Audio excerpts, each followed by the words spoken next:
Urriaren 29tik azaroaren 4 bitartean, Txinan, Nanjingen ospatuko den munduko skateboarding txapelketan hartuko du parte Ian Ponciano bermeotarrak. Urriaren 27an joango dira beste 5 kiderekin batera eta tartean 10 urteko kataluniar neska eta 14 urteko beste galiziar neska bat daude lehian.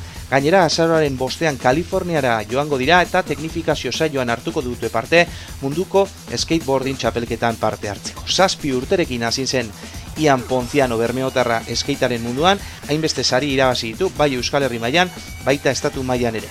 Bert disiplinan 16 urtetik berako txapelketa adibidez, edo Getxoko La Cantera Invitational frogan 10. postua.